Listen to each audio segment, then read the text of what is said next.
Representative Mondaire Jones, you are recognized, sir. 5 minutes. Thank you, Madam Chair, for holding this hearing and to all of the witnesses for being here today. The agriculture industry only employs 6% of all child workers, yet the industry accounts for over half of all child workplace injuries and deaths. Child farm workers are exempt from many of the protections awarded to other child workers, protections such as age requirements for hazardous work, allowable hours worked, and basic training requirements. My Republican colleagues will argue that any attempt to regulate the labor standards of child farm workers would amount to unnecessary federal bureaucracy that wades into the affairs of small farms and deprives children in rural agricultural communities of valuable vocational training and work. But this presents a false dilemma. When we protect child workers from injury and death and implement standards to ensure their safety and well-being, we protect the next generation of farmers. With reasonable exemptions for their own families' farms or participation in educational and vocational programs, we can take steps to protect young children from the dangers of farm work without taking away their opportunities to learn and support their own families. For the child farm workers, many of whom are people of color and are migrant or seasonal workers, who are not working for their own families, and who may in some circumstances be victims of exploitative labor practices, reforming our labor laws is essential. In the cases of these children who are not working to support their own families, there is no reason why they should be subject to different labor standards than any other child in this country. When more US child workers are dying while working in agriculture than in any other industry, and when an average of 33 child farm workers are injured each day, something needs to change.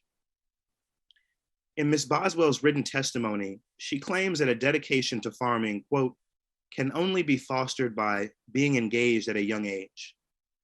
While there is a need to support youths who want to pursue careers in agriculture, I question whether the best way to do that is to maintain labor standards and practices that we know to be actively harmful to the future of our agricultural workforce.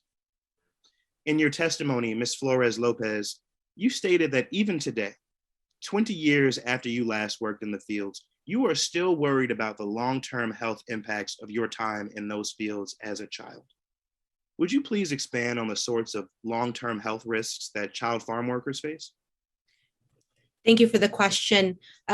Both of my parents are cancer survivors. So is my aunt, many of the family members. Those are the lucky ones that survived. I also know that there's just as many people that didn't survive that I knew that I grew up alongside in the fields. This was, as I had mentioned, because of the fact that we were exposed to the billions of pounds of pesticides and chemicals that are used on farms every year. That after years of exposure, it's hard not to point to, especially given that there's science that links the long-term exposure to those chemicals and those long-term health conditions that my family and my community has endured.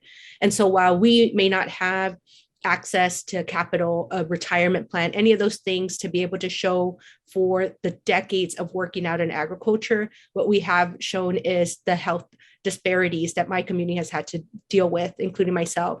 So I'm essentially waiting every year when I go to do my annual checkup to see if any of those impacts of that exposure.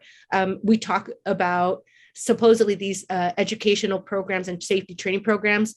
The entire time that I was out in the fields, I did not receive more than a 15-minute talk once I was older about the harmful effects of pesticides years after I had already been exposed. Before that, I was told that pesticides were medicina para las plantas, meaning medicine for the plants. That's the kind of lack of oversight. That's the kind of danger that farm worker children are put in, especially given that children are not little adults. They are much more susceptible to a lot of these harms as they're growing, as their bodies are growing up. They are exposed to high levels of chemicals to weather conditions like extreme heat or cold, of having to really push their bodies to be able to help make ends meet. And so there's a lot of those dangers that are happening. And what we're asking for is equal treatment, the same way we don't allow for other industries to exploit young children and to have them work in dangerous conditions to be able to keep a way of life going. We are asking that farm worker children be treated just like every other child in America and protected. Ms. Flores Lopez, my time has expired, but let me just say quickly, I feel for your pain. What you just described is unconscionable. No one should ever have to experience that. You and your family will remain in my prayers. And I hope that your powerful testimony today will spur this Congress to act in a way that it has not up until this time. Thank you so much. And I yield back, Madam Chair. Thank you. Thank you, Mr. Jones. I want to recognize now Mr.